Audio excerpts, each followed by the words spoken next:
Welcome to the Embodied Union podcast. Today's episode, we're going to talk about agreements. So let's get into it. Because last week we talked about the skills of relationship, and I think we rattled off 5 or 6, and agreements was one of them. And until this relationship, I was never really consciously setting agreements. And it's only in this dynamic that I've seen how powerful it can be to be super intentional with them. Yeah, knowing that, I think what happens often in relationship is we kind of just hope that it's going to work. Like, if you're the right person for me, then this relationship is just going to happen.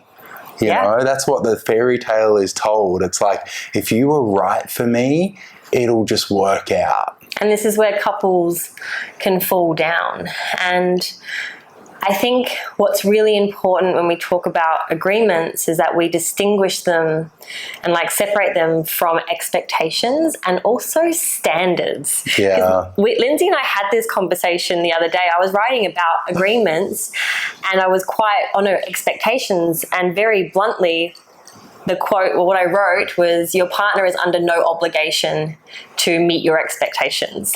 And what did you ask me? You asked, well, don't you have the expectation that I won't abuse you? Yeah. And I was taken aback a little bit. It's well, I do. And I don't feel like I need to set up a verbal agreement to ask for you not to abuse me. And that had me thinking, no, because you meet the standard that I require inside of a partner and relationship. So I was okay, cool. We do need to get clear on what's the standard, and then what are agreements, and then what are the expectations? Yeah. So what do you want to start on first? Well, I think expectations, because couples get into a relationship and where it starts to fall apart is when there's one unmet expectation on top of another unmet expectation on top of another, and then this expectation machine that is churning, it's building resentment. Absolutely. And so an expectation, to me, it's like a covert contract. It's like a contract that you have, that you've brought to the dynamic, but your partner's never signed. They didn't sign that contract. They don't know what's happening. Because an expectation is something that it's usually unspoken. It's I have an expectation that you'll behave in a certain way or you'll do a certain thing, and then when you don't, I feel let down. And then I have the expectation, well, you better remedy that. Yeah, I'm justified in the hurt of my expectation and you've done something. So I'm now expecting you, I have expectations stacking up, and then I start to get resentful. So what I've got really clear on is that expectations, you actually are under no obligation to meet these expectations. Expectations should go in the bin. And if something is important to me, then I get to make it a verbal agreement, which is different to an expectation because I've given it a voice. We've had a conversation, so we know, it's been spoken into existence. It sets the relationship up powerfully. Absolutely. And I think for some, maybe of the listeners, maybe expectation is one way to say the word, but it could just be assumptions as well. It can be, not that we have this strong feeling of expecting or whatever it is that we're doing with our partner, but maybe just assuming. It's actually there's quite an innocent part of us all that just kind of goes, well, that kind of makes sense. If I'm sick, the other one would look after me. And in some relationships, it's you're sick, well, you deal with it, and it can be different for everyone. And this is where we start making the other right or wrong, or we're taking the other personally, because we have our model of the world, and the trap is assuming that the other person's model of the world is a match, especially if it's my partner. It's well, what do you mean you don't think the same way that I think? And so we get to just have all of this assumptional pain, this painful stuff of unmet needs by just having agreements. And before we speak about agreements, I just want to get clear on standards, because as I said, I do have the unspoken expectation that you're not going to abuse me. That's there. But I don't feel like I need to make that specifically an agreement, because when I'm choosing a partner and thinking about the relationship I want, I have a standard, and my standard is my partner will be kind and loyal and honest and transparent and not an abuser.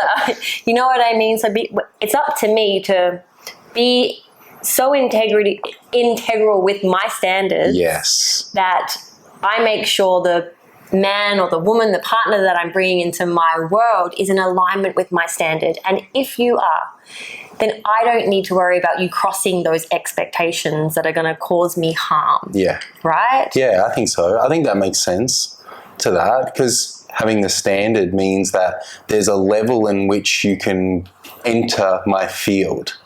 You know, and I think that's probably a good thing to have. It's like, we should know what our standard is. You know, it's the same thing with men. When I work with men, it's like, what's your definition of love? So they actually are clear on what it is that they're actually aiming for here. Otherwise, it's very elusive. It's like, I'll take on anyone in relationship if I just go with my heart or my balls. It's like, that's not a good standard to have. No standards, no boundaries. It's kind of like my self-worth, my I guess, like, knowledge of myself creates the standard. And I think that's probably something that we could speak into as well. I definitely think your capacity to love and honor yourself is what it keeps you in alignment with your standards. Yeah. So it's like, we have our standards. I have the standard that you're not an abuser, that you're not going to hurt me, you're not going to lie to me. I don't feel like we need to bring that to the table, because it's up to me to make sure I'm engaging with someone who meets my standard. Now that we're coming into relationship, it's like, okay, cool. We should probably have a conversation around agreements. And so I think it could be helpful to speak into some of the agreements that we have, so people can really get an idea. Yeah, so it's like the agreement that we made when we got together is that would be monogamous. Are we going to do open relating? Are we going to do monogamy? Are we doing polyamory? It's like, what are we doing? Yeah. Let's get really clear. Let's get clear on that. What's another one? We have the agreement of how we would navigate outside energy. So if someone brought me flirtatious energy, say someone was messaging me or just maybe being inappropriate, I know how to handle that, and we've spoken about how that would feel good for you. And I know that was in roles reversed. I know how you're going to manage that, and that feels really solid and really safe. So yeah, that's one. The agreement that we've made is that we self-reveal.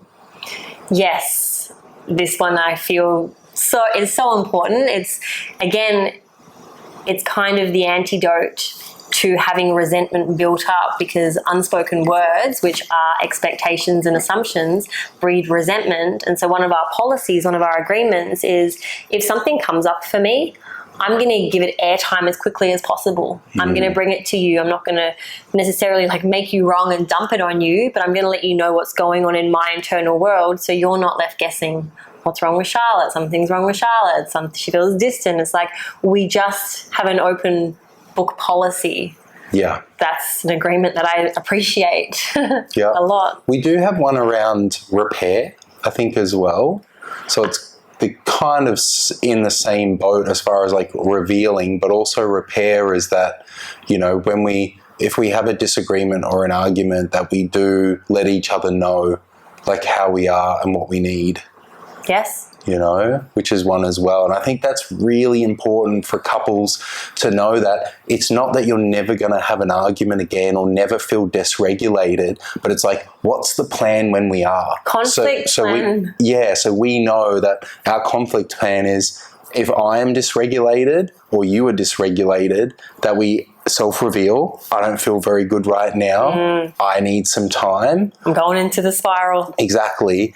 And we know for ourselves that it's like, one person has to be the regulated one. Can you not fall into this with me? I'm in it. We actually had that this morning. I'm falling into trigger, and I immediately did. I requested, I was like, I am triggered right now, so please don't fall into trigger with me. Please hold it. And you're like, I got this. Of course I do. So we have that agreement. I think that's really important. We also have one around intimacy. We're like, the thing with agreements, they get to be revisited all the time. And the one that we currently have is that we do intimacy dates on a Wednesday morning. Yeah. We've both taken Time the out. gym is off, everything's off, the morning is just for that. And before that, it was just we have an intimacy date once a week, or we're committing to shibari once a week. Like we always have an agreement for intimacy. That gets to change when we feel like something different. Yeah, so that's one of our agreements. We have agreements around money and finances. We have an agreement, more specifically, we're playing in the energy of BDSM and in and out of the bedroom. But out of the bedroom, what that looks like is, Lindsay taking more of a lead, a financial lead, and me bringing the gifts of the feminine, which is to be in receivership. And we have little cute ways every day that we can meet these requests of bringing me your masculine gifts and me bringing him my feminine. So, for example, every morning, the agreement is I will come into the bedroom very slowly, very sensually, and like deliver his cold drip coffee and just be sweet. Be sweet with him, be cute with him. I might just get on top of him, kiss his eyelids, and that's me just gifting him feminine energy before he's even opened his eyes. Yeah. It's usually no more than 5-10 minutes. It's the best.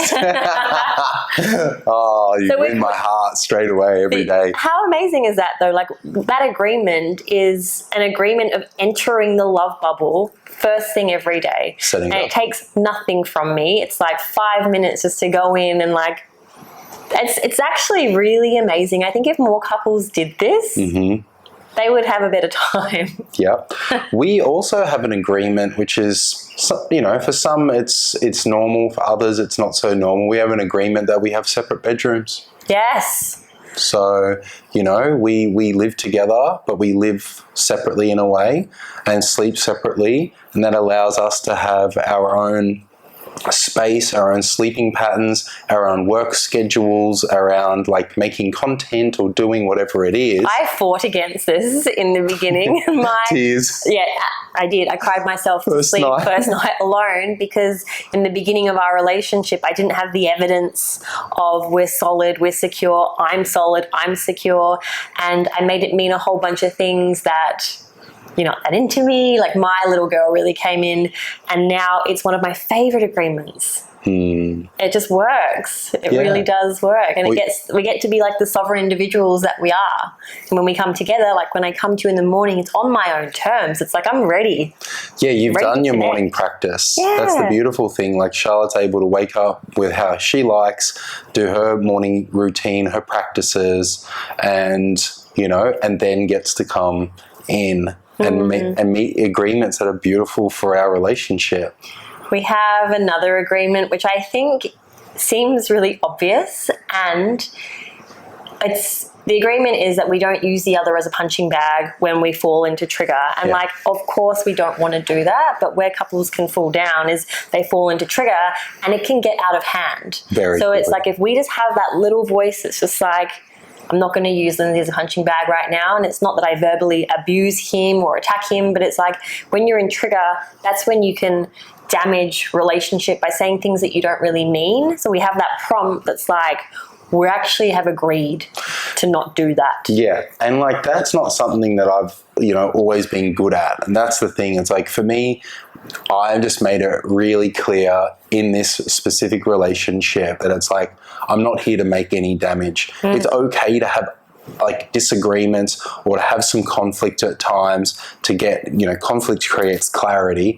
So I'm not going to damage it. I'm not going to say things that are hurtful. I don't want to do that. I don't want to, be in my ego or create distance that's hurtful. It's like, we're already both hurting enough when we're arguing and not in love, because we're in argument or in conflict or disagreement. So it's like, we've really worked hard on championing that in each other outside of the argument. And I think this is the thing that we spoke last week on, that relationship is a skill. And it's like any business or any, co-operation that you're working together. It's like, what's the plan? How are we a team on this? How do we work together when we are stressed? It's like, if we're working in a kitchen and it's, service is on, it's like, we need to be prepared.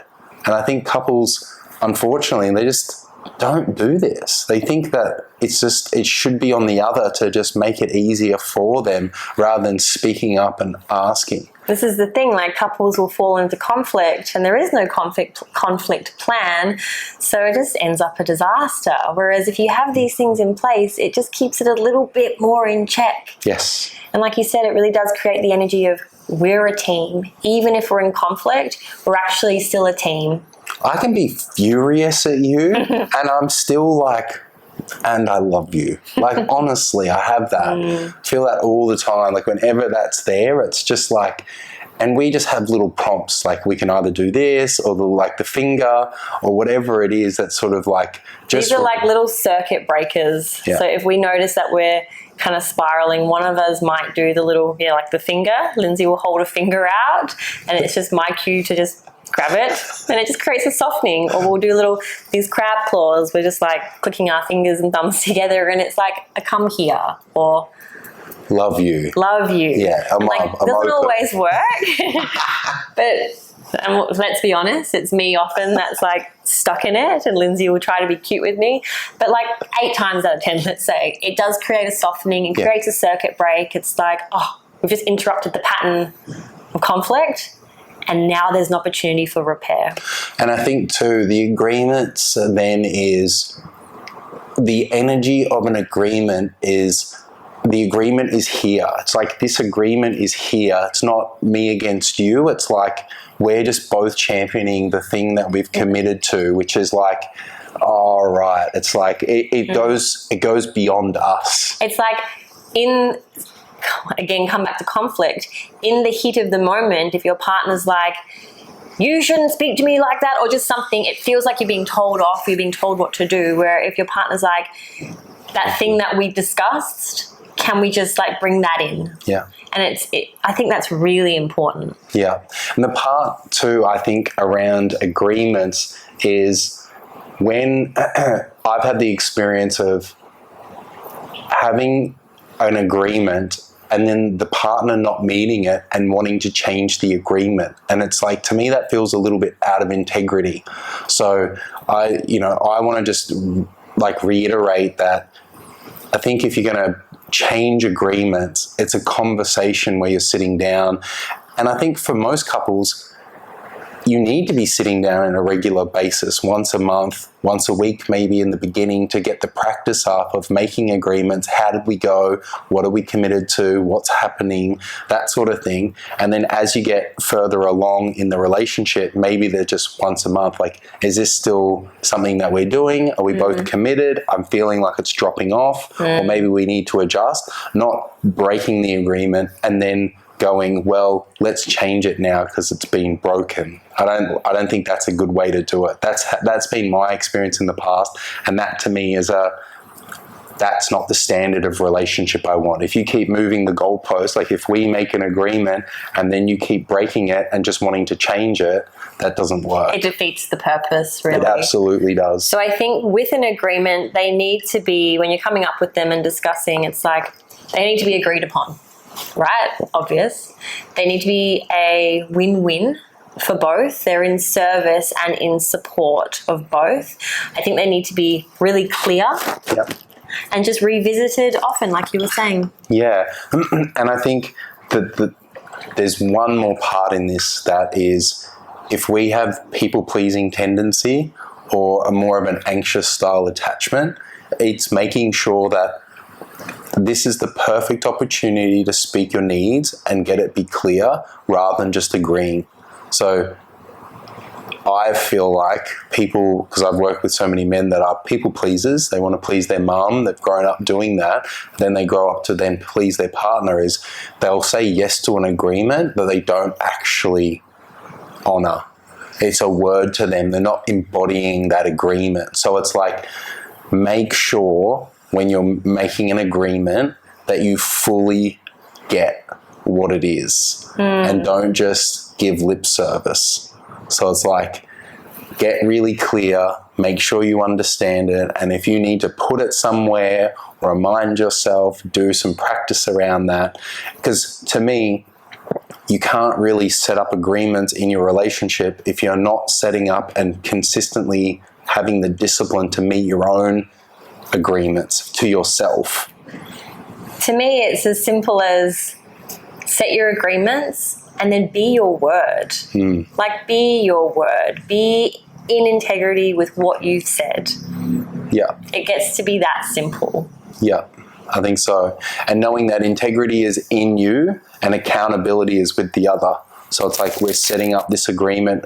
I'm setting it up that I don't want to stuff it up. That's like when we're in conflict, it's like I've made this agreement, this deep agreement, like of integrity with myself. It's like I am not arguing with you.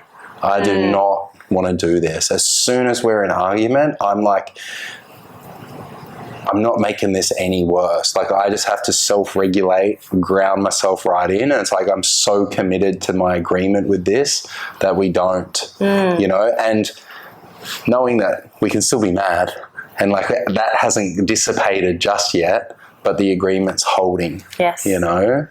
So I think that really sums up, like, I think it paints the picture. So just to be like super clear, before you get into a relationship with anyone, or if you're already in relationship, it's like, what is the standard? What is the standard of partner that you want in relationship? And who are you being to, like, are you embodying that standard yourself? And making sure that you're not entering into relationship with someone that doesn't meet that standard, because you're setting yourself up for failure. So then once you are in dynamic, in relationship with someone who, yes, is your standard, then just noticing if there are assumptions and expectations, and maybe you can write them down and get clear on the ones that need to become verbally, like, expressed agreements, and have this conversation often. And is this, I think that then ties into, and I just want to hear from your point of view, is what happens if someone doesn't meet or want to meet your agreement? I want to be exclusive. And the person's like, I'm not ready to be exclusive. To me, that's a standard. Great. I think if I know what I want, just say I'm here and I really want a monogamous relationship. That's me being clear on my standard. And then if someone can't meet that, then I'm not going to hurt myself. It's like, I'm not going to take that personally. It's like, okay, cool. I have my standard. You can't meet that. I wish you the best. Which is why I really advocate for having these conversations really early. Like, dating gets to be light and it gets to be fun. But if you know what you want, put that on the table as quickly as possible. Not so that you're trying to control that person to be someone or anything, but it's like, if you know, you get to let them know, and then you get to make a decision. I feel like there's a bit of like a dance with that, because I think I've heard some people go like, oh, it feels like too much to start speaking about all this now. But I think it's important. I don't think you need to do it on the first date. It's like, let's get a feel for this person. Who are they? But once you start to notice, you're like, it's about being radically honest with yourself. The moment that I notice I'm into you, like, I'm into this human, it's not that I'm going to say you must meet, like, what is it? Like, let's set our agreements up. Let's write the contract. But it's like, I know what I want. I know what I'm looking for. And maybe we're not going to get exclusive right now, but like, that's where I'm wanting to head. Are you open to that? Like, are you open to that? Are we heading in the same direction? I don't think there's anything wrong with just knowing what you want and letting the other in on that. Yeah. And I think helping couples sort of go over some topics was the relationship smorgasbord. It has 16 areas of life that you can choose from. So if couples are unsure about maybe what to look at or what to make agreements on, it's like looking at the smorgasbord can be a really good way. Is that like a document, or is it a website? It's a document. It's like a PDF of like... So a couple Googles relationship smorgasbord, it'll bring up something. Yeah. And it'll prompt them like, what areas are we going to make agreements on? Let's pick from this board. Family and pets and money and intimacy and outside energy, and what do we do when we're sick, and if my family got sick, could they come and stay? Like, just all like different areas. That's actually quite good, because I think for a lot of people, again, it's this things, if it's the right one, it'll just work out. you know, and I don't believe that's the case. That's kind of like going into business with a mate because you just like each other and you both want to do something. Let's see what happens. Oh, God. How does that work? I've rarely does that work out very well. All I know to be true is that resentment is a cancer to a relationship. And how do we end up in resentment? When we have a stack of unmet needs and expectations and assumptions that have fallen down. So just get clear on agreements, have these conversations, do relationship check-ins. You can do them daily, weekly, monthly. They don't all have to look the same, but it's like, put it on the table. Yeah, and if you want to learn more, this is what we do. Come and hit us up. We can support a dialogue. Follow us on Instagram, Embodied Union, Facebook, Embodied Union, podcast. Embodied Union. I think that's it. Give me a kiss, sweet man. Thanks for today. Thank you. Love you. Love you, Critter.